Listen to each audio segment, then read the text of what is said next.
Hi everybody, and welcome back to a brand new video. So today Larry and I have been sent a bunch of requests from you guys, or not requests, but concerns or anything that you guys are struggling with in your life.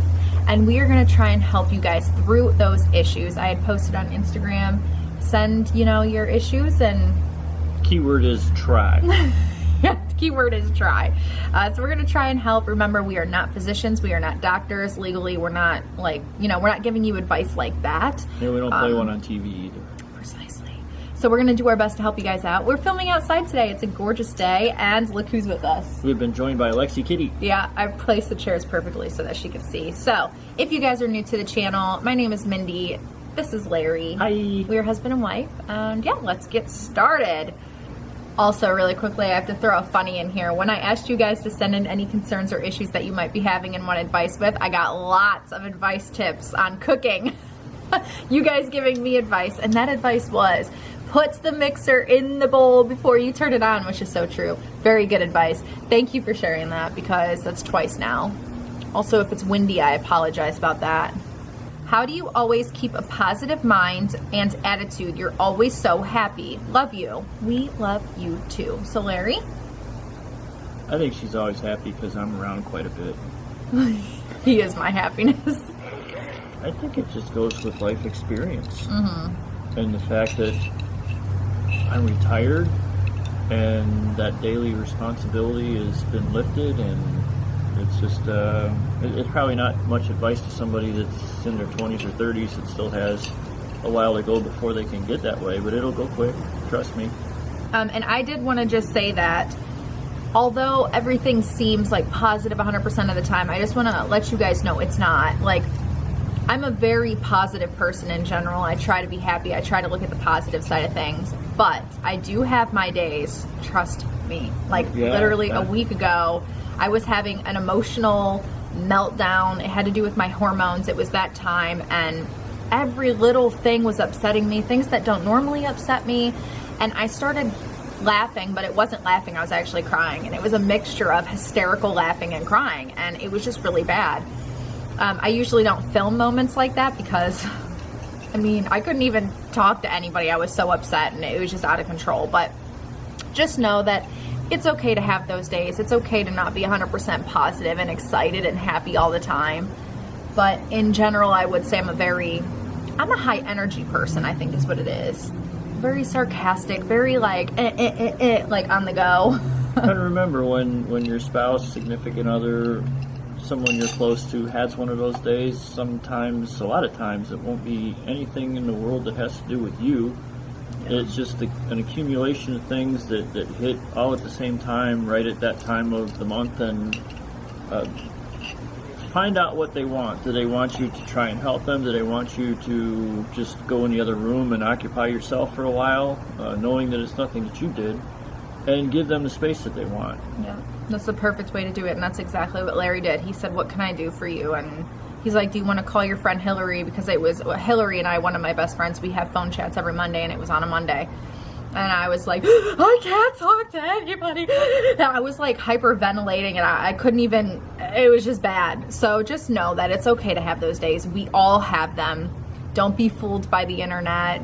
And if you have a day like that, let it out. Exactly. Get it out. It might last a minute, it could last an hour, but when you're going to be done with it, it'll be done. It was actually funny because that happened like early afternoon, probably around 11 o'clock. I woke up, I was all happy, it was a great day, and then all of a sudden the emotions hit, and I was like, wow, it's crazy how everything can change in the matter of hours. And then I just spent 5 hours in bed, and I just laid there, and I was upset, and then I got up and talked to my friend finally, and then it was a great evening. And then we were watching our favorite show. I went to the restroom, and I was like, oh, well, that explains a lot. If you guys know what I mean. It arrived. But anyways, yeah, that's that. So tips, I would say, just try to look at the positive side of things. Surround yourself with happiness and positivity. And I feel like when you surround yourself in a good environment, I think that has a lot to do with a positive mindset too. Okay, how to have a healthy relationship. Yeah, I don't know. Trust, honesty, loyalty, be there for that person. Get to know them. That too. As strange as that sounds, if you've been with somebody for a while, Again, ask them, what can I do to help? What can I do to make things better? What do you need? I'll go get it for you. Sometimes Larry and I usually ask him to do this. We'll do a questions game. And sometimes I'll have him quiz me. Sometimes it's like Harry Potter, Downton Abbey, things that I enjoy like that. But sometimes I'll make him ask me questions about life. We used to do that a while ago. We should do that. About himself. Like he'll ask me a question about himself and I have to answer it. I think that is a fun thing to do. And we usually do that when we're just laying in bed and can't fall asleep yet. Like, you know, what year was I born? Well, of course we all know each other's birthdays, but what was the first car I had? And we just quiz each other. So just like talking, getting to know your significant other on a good level and doing things that they both enjoy. Don't be so like all about yourself. Yeah, be flexible. Okay, this is a very common question, ones that I get a lot. Advice on how to manage money as a married couple, or just how to budget and save money in general. There's a lot of different things you can do, but it works for us where, well, this is your money and this is my money. We don't do that. It's our money.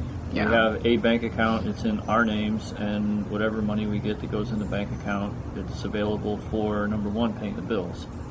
Anything after that, we don't have expensive tastes. We don't, I mean, she spends $40 on makeup and she's worried about it. I'll spend $40 on a book.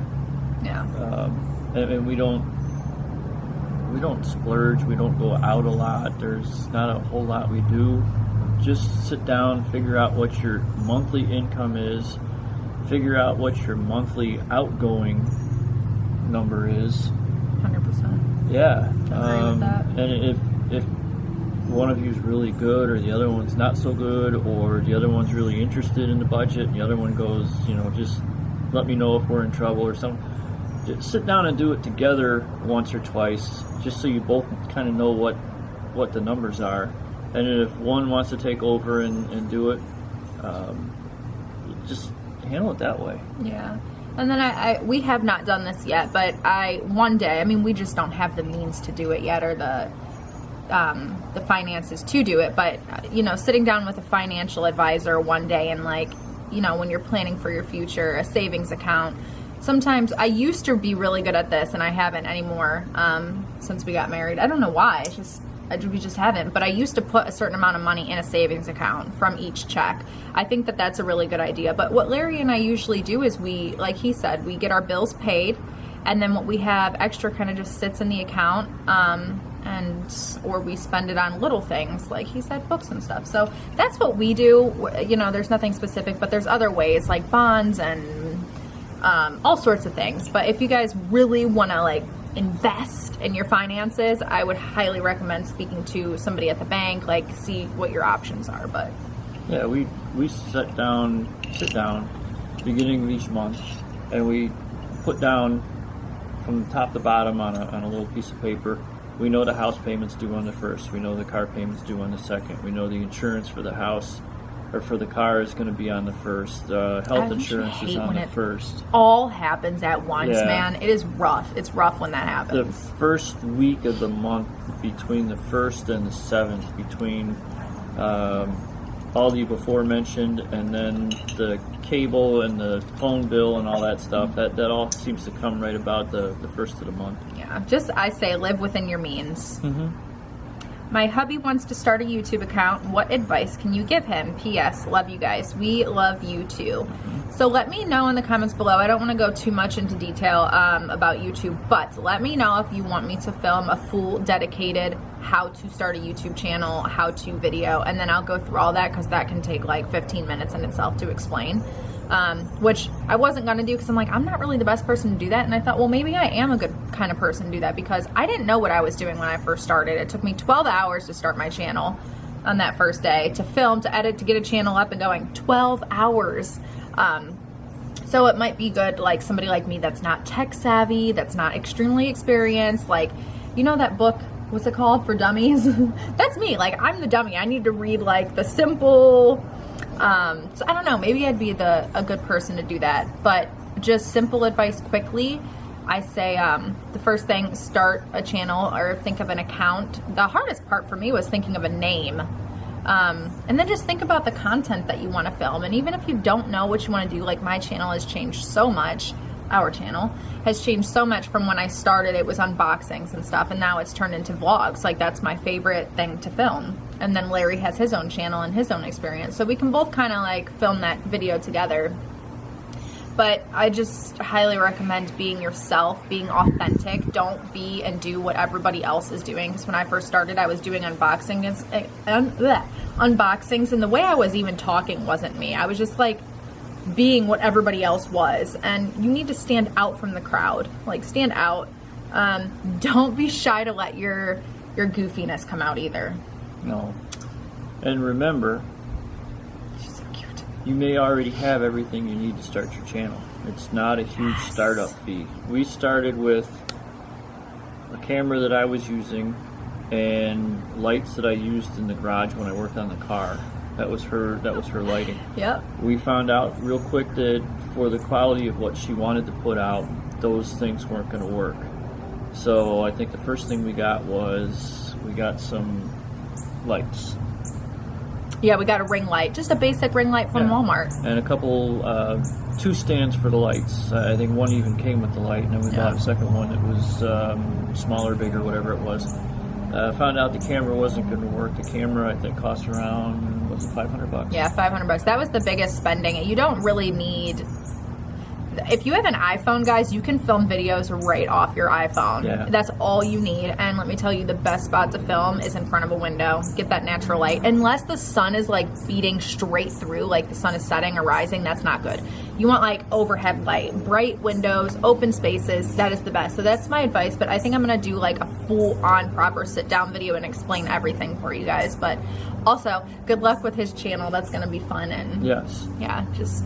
And jot down things. the ring light and the 2 stands, I think total is maybe $100. Yeah. This is another great question. Any advice on dealing with opinions when it comes to planning the wedding you want? So Larry has amazing advice, because we actually went over your question earlier. I read it and I was like, that is great. First of all, Larry, give your like amazing advice, and I'll give my blunt advice. Know what you want, and know what your budget is, and try and keep it close to your budget. It's a special day. It's the biggest day of your life a lot of times, and you're going to want a couple extras, and they add up quick, trust me. Yeah, they do. So keep that in mind, but the most important thing is, what do you want to do that's going to make you and the person you're marrying have the day of your lives? Yep, that's perfect. And then what I would say, if you're receiving opinions from others, it's great to listen to other people's opinions, but at the same time, it's your special day. It's you and your significant other's special day. End of story. So if somebody says you should really have your bridesmaids in purple dresses, but you don't like the color purple and you want pink, girl, do pink. Do what you want to do, period. At the end of the day, it is your special day. You know, if they're like, oh, you really shouldn't have that flavor of cake, you should have this. Again, it's your special day. You know, they say bridezilla, the term bridezilla, there's a reason for that. I mean, you don't have to be, you know, sassy, but... Oh, if you're not spending at least $1,500 on flowers, then you're just missing the whole thing. You know what? Spend $500 on flowers. Yeah, I think you know what, let me tell you what me and my best friend did. For her wedding, her and I did everything. We went out in a field and picked our own flowers. And then we went to her ceremony, which was in the middle of a cornfield, or a little field. It wasn't corn, it was a field. And we got out at 4 in the morning and went outside and picked all the flowers, put them in vases. We did everything by hand because, you know, she wanted a simple, country, beautiful wedding, and that's perfectly okay. And you don't have to spend a ton of money to make things beautiful. Go out to a park where you're allowed to pick flowers. Don't just go somewhere special and go chopping people's flowers down. Don't do that. Mindy Minx said to chop down flowers. No, but yeah, just follow your heart. Know what you and your significant other want, and do that. End of story. And always check ahead of time in case there is a park that does have places that you think would be outstanding for photos. Find out if you're allowed to show up with a wedding party and go into the park and get your photos taken, because some places will actually charge you for X amount of time to be able to get your pictures done. And if you're set on that, you go there and somebody says, yeah, we don't have you, you're not expected, you didn't pay for this, you're going to be disappointed, check ahead of time and make sure it's okay. Yeah. Somebody asked, how can we travel and be adventurous? Larry and I used to travel all the time. If you can't afford to like book flights and go here and go there, guys, let me tell you something simple. Just on your phone, search parks near me, and you'll get tons of places right by you, hidden gems. Actually, Larry and I just found one last night. It's in Georgia. It's like the mini Grand Canyon. It's a park. It's a 6-hour drive for us, which would be a weekend trip. But once everything lifts, we want to do that. So just, that's the best thing. Find budget-friendly hotels. That's what Larry and I do. And we just search for areas. Look for websites that are oddities in whatever state you want to go to. There's stuff that was less than an hour drive away from where I grew up and was there forever, and I didn't even know they existed until I found them on the website. And then we both went and enjoyed them. We saw a lot of cool places. Oh, a cool thing that Larry introduced me to actually is search like castles in your area, medieval places in your area, presidential homes in your area, and you can go into these old, beautiful, stunning homes. If you're starting small and you just want to do day trips, definitely do that. Larry and I usually will fly maybe once a year because flying is, sometimes you can catch some good deals though. But we have a flight planned in October. Hopefully we'll get to go to Colorado, and we're really looking forward to that. And that's our big trip this year. So yeah, I just think searching on your phone and just doing it, and set that time aside. Wherever you're staying, ask the people that work there. Ask the people that live there. What historical places are near here? What kind of oddities do you have around here that normal tourists would miss if they didn't ask? Restaurants. Do that with the restaurants. I'm a foodie. Larry, he's more like wherever they have steak and potato. But I'm a foodie place. I'm a foodie girl. So when we travel somewhere, I like to go to restaurants that aren't chains. Like I don't want to go to Olive Garden when I'm on a vacation traveling somewhere new. I want your most amazing, awesome restaurant, so again, like Larry was saying, ask the people at the hotel that work there, hey, do you guys have any recommendations on places, food, blah, blah, blah, and they'll usually hand you a big list of things. I just read recently where a guy went to each county in the state that he lived in, and the rule that he had for himself was you couldn't drive on a highway. It had to be on a back road. Wherever you stayed, it couldn't be a chain, and wherever you ate, it couldn't be a chain. Yeah. So he was staying at these little inns and things that nobody ever heard of before, and he was eating at the mom and pop local places. Yeah, I love that. This next question, for the class of 2020, how to manage culture shock and adulting post-college.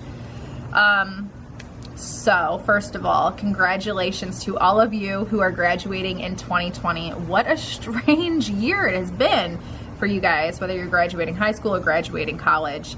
I'm sorry that your senior years were kind of completely changed, but I would just highly say, like, if you're graduating college this year and you're getting ready to go out into the real world, don't expect to have it all together.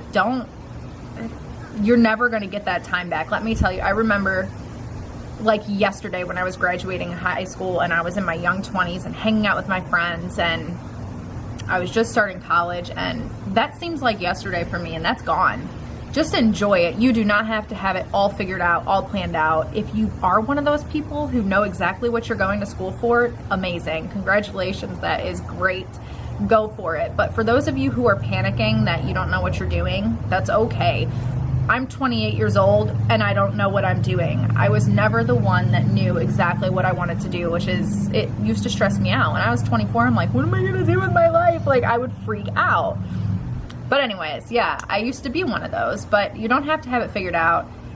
You're growing in that time. From 18 years old to 28 years old, I'm a completely different person. I mean, I'm still me, I'm still my goofy self, but I've learned a lot and I've come a long way. So just remember that, enjoy the journey, do not rush it.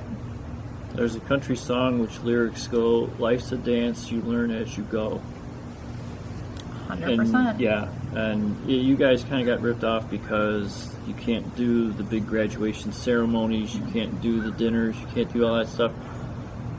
When I had the opportunity to do all that stuff, I didn't get involved in some of it because I just didn't care. I didn't like school. I was glad to be done with it. You don't have the option to pick that, well, prom's next week or next month or whatever it is. I'm not going to go, or they kind of took that away from you. And I don't know who they is, but it was taken away from Virus. you. Yeah. But 10 years later, the people that went to the prom, it's not something they're going to get paid extra money per hour for because, did you go to your prom? Yes. Okay, we'll give you a quarter raise instead of a dime raise. Never happened. To the people that actually love school, or I suppose you could say they wanted to be there, I wasn't one of them. So when the time came that I didn't have to be there, see ya. And I don't regret. Oh, geez, I really wish I would have gone to prom. Oh, geez, I really wish I don't. Yeah, I don't either. But again, I was afforded the choice of, you can go if you want, this is where it's at, this is when it's going to be, but you guys don't have that option. Yeah. I wish you guys all the best, though, and just remember, you don't have to have it all planned out and all figured out. Just live your life. Take it day by day. I think that's the best thing to do. Don't look way ahead in the future, otherwise you're going to miss the journey. Just day by day. And once everything's said and done and everything gets back to the way it was hopefully a few months ago, take a core group of the best friends that you've had at the school and go enjoy a dinner somewhere and do an activity or something together, and let that be your celebration. Yeah. So this next question is, do you have advice for anxiety during this time? So I've gone, it's been like a roller coaster ride for me. I am one who has anxiety, and emotional like roller coaster rides. When this all first started, I was all like, it's all right, we got this. And then like 2 weeks into it, I was kind of panicky. I was like, oh my God, what's going on? What's happening? Like freaking out. And now I'm just kind of taking it day by day. They're talking about starting to open up things. During this time, like specifically anxiety during this time, I just think occupying yourself is the best way to get through it. Spend time with your loved ones. If you're home alone and you don't have anybody in your house, call people, like call your friends, do video calls, video chats. I think that that's really helpful, especially because we're all missing our family right now. I know it's classic, watch movies, do puzzles, play games, like, whatever you can do to just occupy your mind. Try to shift your thoughts into, instead of, it's hard to do for those of us who have anxiety, and I don't want this to come out offensive or the wrong way, but try to look at it in a positive way. Nothing about the virus is positive. This is scary. This is sad. People are dying. It's terrible. So that's not what I'm saying. But for you, while you're at home, when you're suffering with anxiety, you don't know what's going on in the world, just think of it in a positive way that you're safe. You're at home.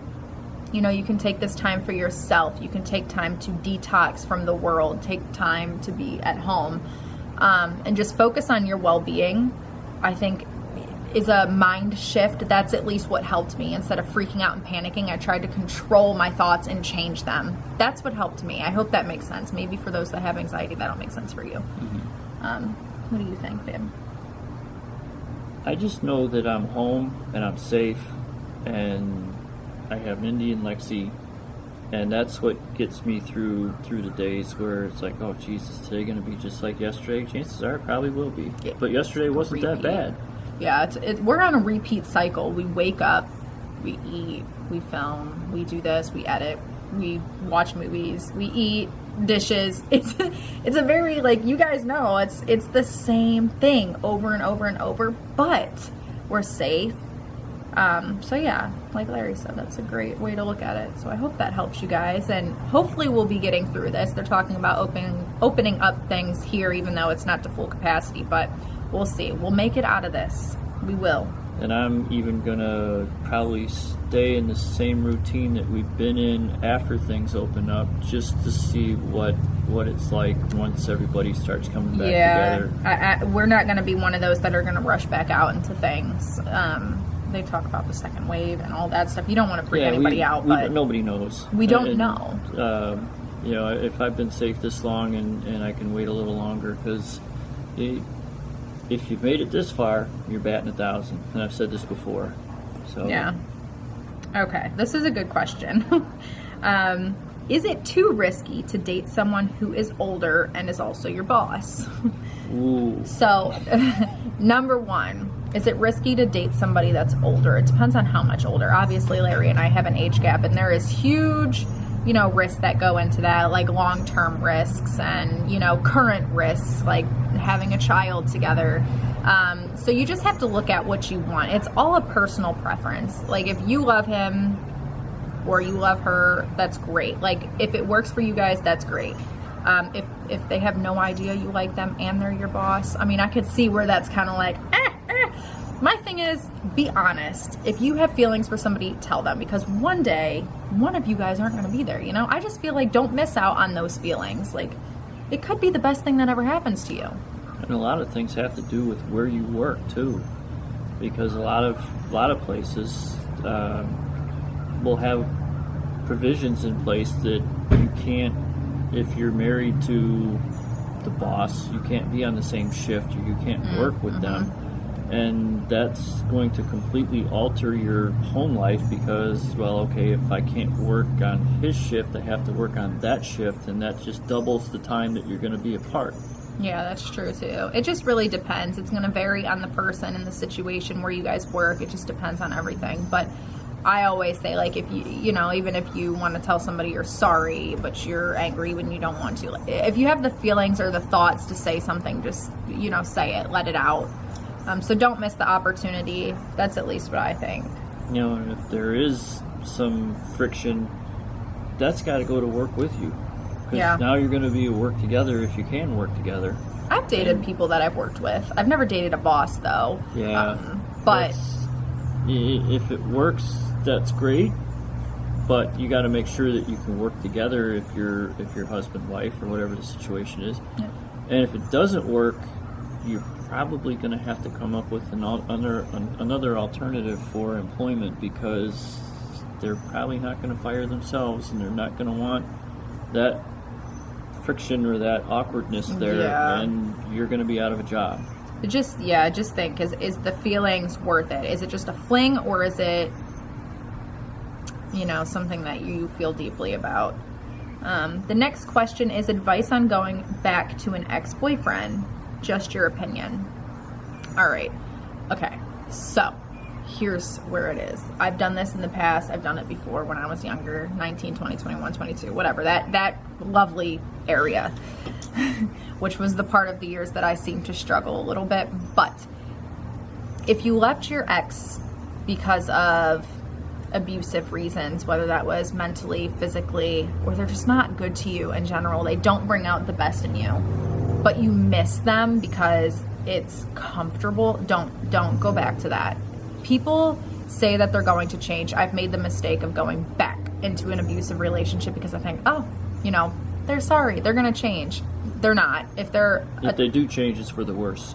Exactly. You made a living out of terrible calls because of these situations. Now, if you guys broke up because of a stupid, argument, you just got heated and, it's something that you guys can mend and forgive and move forward, by all means, go back. But if you have good reasons why you left that person, don't go back thinking that somebody is going to change, because most likely they're not going to. If they were extremely immature and that caused the breakup, and there's been a couple years that have gone by and they've gone to, let's say they went to a college and got an associate's degree, or they got the job of their dreams and they've progressed mentally quite a bit, I could see where that might be something that you may want to try. If it was somebody that you were dating, and I don't think you'd get an ex on it, it would be they went to college, you stayed at home, and they're done with college now and they're back, and you guys ran into each other. That would be another thing I would say. Give it a try. That's a cute thing. It's like, go for it. Maybe it's fate. It's meant to be. But if you left for good reason, don't return. Yeah, there's an X by their name for a reason. Yeah. When you are in a heated argument with your spouse, do you walk away and cool down, or talk it out right away? My 100% feeling is, when you're in a heated argument, you need to walk away, let it de-escalate, and then talk once you both cool down. Because if you go in right at it when you're in the heat of a moment, in the heat of a disagreement, number one, you're going to say things that you do not mean. Number two, you can't take it back. and things could escalate. I mean, when you say something really hateful to somebody, you just don't know where things can lead. So 100% calm down before doing it. It's easier to say, I apologize for getting upset or for getting that upset. It's almost impossible to give an apology after, during the heat of a moment, you say something terrible and expect the person that you said it to say, okay, I accept your apology. Yeah, like if I was screaming at the top of my lungs saying, I hate you and we need a divorce, I didn't mean any of that, but you can't take that back now, and that person's going to think, like, deep down, do they really hate me and do they actually want a divorce? Like, you just can't take those things back. So definitely cool down. And sometimes I know it's hard to realize you need to step away. That was me last weekend. When I was having my emotional meltdown, I realized I needed to stop talking. I walked to the bedroom and I just cried and laughed hysterically. Nothing was funny at all, but I realized I needed to stop talking, remove myself, and walk away, period, and calm down and cry. And Larry came in and hugged me. You know, you just have to do that. And then I told her I'm going to be working in the garage. If you need anything, call me. Yep. And that's what I did. I saw one on there about afraid to make a big change. Oh, advice on... Yeah. Okay. Like they're getting ready to make a big change in their life, so advice on that. We are creatures of habit. Even things that we don't like, part of the job or whatever, we repeat that Monday through Friday for the most part. Yeah. At one point, it was exciting. Oh boy, it's a new job, and the longer you're there, the more it gets to, we're doing this again. Just remember, whatever it is that you're fearful for, whatever change, you're going to eventually. Some takes longer than others, but it will come around where that's going to be your habit. Yeah. You will adjust, you will learn, you will apply your knowledge and what you've been told to do or how to do, and that too, the thing that you're worried about will become daily routine for you. Yeah. A big change for me was starting a YouTube channel. I was terrified. I wanted to do it 2 years before I actually did it, or even longer. And when I did it, I just felt so relieved. I was excited and I've stuck with it solid. It's just been one of the best decisions of my life. And then another big change was moving all the way from Ohio to Florida. Another thing that, when you make changes, big ones like that, you develop, you grow, and you learn about yourself, and it's 100% worth it. But of course you're going to be scared, you're going to be nervous, you're going to be terrified, but it'll all work out and you'll be happy and you'll learn more about yourself. So good luck with your big change, whatever it is. How to deal with toxic friends. That's a good one. See ya. Yeah. Life is too short. That's very true. If you have friends that are bringing you down, that are negative, that are not good for you, you need to just cut ties. Explain, hey, I don't really like the way that you're treating me, or hey, you really shouldn't, steal, or hey, you really, and they have a problem with that. You need to cut ties and walk away, period. You can do it. I know it's hard to break ties with friends that you think are good friends, but if they're toxic, they're not good friends. Bye. Bye. Okay. How do I tell someone I have feelings for them? Don't want to lose them. I don't know if they feel the same way. I kind of touched on this earlier. Don't miss out on the opportunity to say something, because they could be your soulmate. They could be your partner in life. And if you don't tell them, you'll never know. Whereas if you tell them and they're just like, oh no, I'm really sorry, I don't feel that same way about you, at least you can move on. It might hurt. It's going to hurt a little bit, but you can at least move on and find somebody else. But I think you should tell them. Yeah. Ow. Slipped my arm off the chair and hit my nerve in my elbow. Ow. Yeah, and let them know they may have the same feelings towards you and they're afraid to tell you. And you can both sigh a big sigh of relief and start something that could be amazing. Yeah. And like she said, if they say, oh, I'm sorry, I just don't feel the same way about you, or I don't see that happening in my future, okay. You had a friend, and hopefully you can maintain that friendship, and if it's too awkward for them or you, and you want to go elsewhere, you'll find somebody that you can share that with, and they will reciprocate the feelings towards you. I'm a firm believer in what's meant to be will be, and that's it. I just really believe that. Mm-hmm. Oh, okay. We have I just lost it. Oh, 37 weeks pregnant in a pandemic is very stressful. I need ways to de-stress. So I read your comment earlier and I was talking to Larry about it. And I can't really say for myself because I would be feeling the same way. I specifically said I have a cousin that just gave birth to a beautiful baby girl literally last week. And they're both home now. They're amazing. Both did very well, and they're both healthy. And she had the same concerns that you have. Yep. How am I going to deliver a baby in the middle of a pandemic? And she did well, and she's home. And I think it's nerve-wracking. I would be extremely nervous as well. But just know that there's others that are going through it, and they're home, and they're healthy, and everything's okay. You just do the best that you can do in the situation. And first of all, congratulations! Yes. You're about to be a mom. That's so exciting. And childbirth is like one of those things where you could get 100 women that have all experienced it, and they'll say, what did you all get? Tell me what your experience was. And there's going to be 100 different variations of childbirth. Exactly. Well, you know, I went into labor. I was in labor for about 45 minutes, and my child was born. 45 minutes, I was in labor for 3.5 days. Yeah, my cousin was like 24 hours labor. Yeah. It was her first. So, there's so many variables and so many different things that just happen, and it affects everyone differently. So it's great that you're concerned, but the concern that you have is also shared by the people that are going to be taking care of you while you're in the hospital and the delivery of your baby, and they are going to do everything they can So cute. to make sure that you go home healthy, the baby goes home healthy, and that everybody's going to be fine. Congratulations. I'm so happy for you. It makes me all teary-eyed thinking about it. And if you get 100 questions that you're not sure about before the baby is born, you're going to have 1,000 questions you're not sure about after the baby is Oh my born. God, that's gonna be me. I just know it. I'm gonna be like, oh my God, what do I do? Like you're so excited during your pregnancy, and then you're giving birth, and that's like the scary part for me is giving birth, and Wow. then after that, it's like you have this beautiful blessing that you thought you couldn't love anything more, and then I would imagine having your own. The heart is just gonna explode, and then you're like, oh, what do I do now? Like that's gonna be me. People were born when we lived in caves. Before hospitals, before doctors, before specialists, before Lamaze, before all that stuff. And guess what? We're still here. Larry, you are the best. I love that. Yeah, that's right. Just think about that. People were having babies in caves back in the day with no medications, and we did it. We are strong. You got this, mama. You'd be an amazing mom. And I think we're going to end this video here because it is going to be a long one. I hope you guys enjoyed.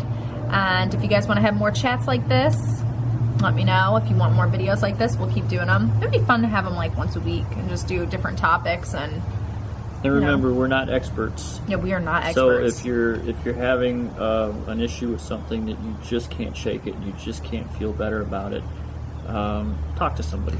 Speaking of that, That is an expert. I did scroll by a comment that somebody had said that they have a friend that's struggling with severe depression. They don't know what to do. If you have a friend that is struggling with depression, I don't know how old you guys are, but if you're younger, if you're underage, if you're under the age of 18, or just in normal, even if you're over the age of 18, you need to tell that person's parents or somebody, try to get them help. If it's a severe depression, you just don't want that person to go untreated or don't have anybody that can listen to them. You need to tell somebody just in case.